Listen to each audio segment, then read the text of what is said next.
कैसे हैं हमारी फैमिली? आशा है आप सब अच्छे होंगे।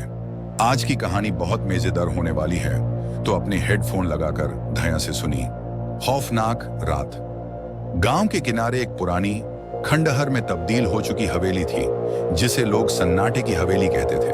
कहते थे कि वहां रात में अजीब अजीब आवाजें आती थीं और जो भी वहां गया वह कभी वापस नहीं लौटा। गांव के लोग उस हवेली से बहुत डरते थे, लेकिन एक दिन गांव का एक युवा पत्रकार रोहन ने तय किया कि वह उस हवेली की सच्चाई जानकर ही लौटेगा। रोहन ने अपने दोस्त मोहन को भी साथ लिया। मोहन बहुत डरपोक था, लेकिन रोहन के उत्साह ने उसे भी हिम्मत दी।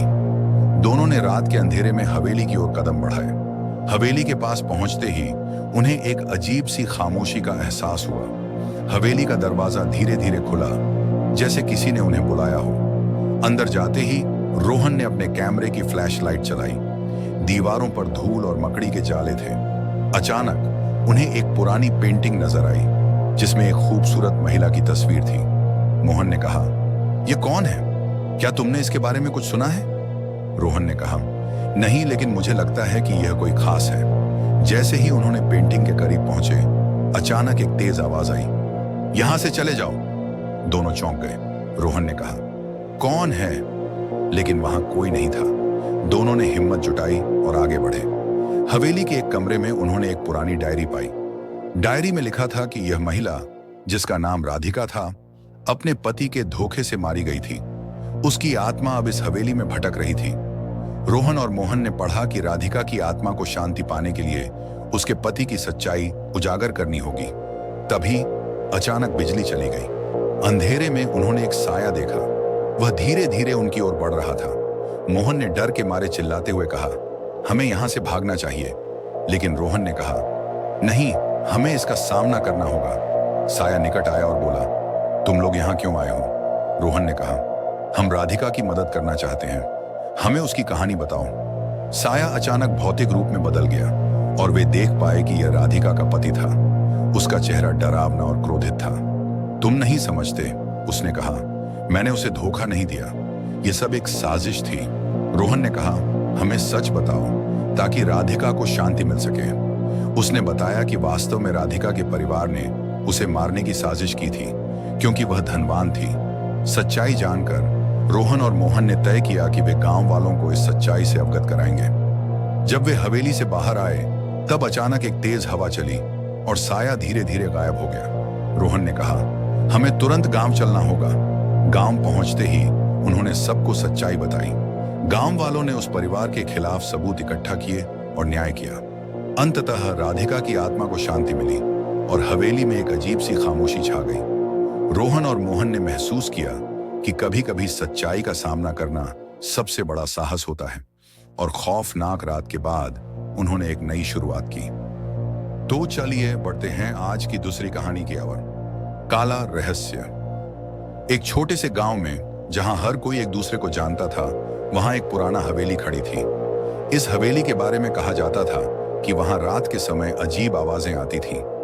गांव वाले इसे काली हवेली कहते थे और भूत प्रेत की कहानियां सुनाते थे। एक दिन गांव का एक युवक अर्जुन, जो साहसी और जिज्ञासु था, ने तय किया कि वह हवेली की सच्चाई जानने जाएगा। उसने अपनी दोस्त सिया को भी साथ लिया।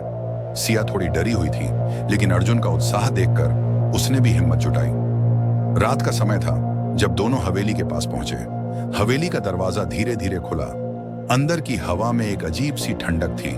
अर्जुन ने कहा, डरो मत, हम बस अंदर जाकर देखेंगे।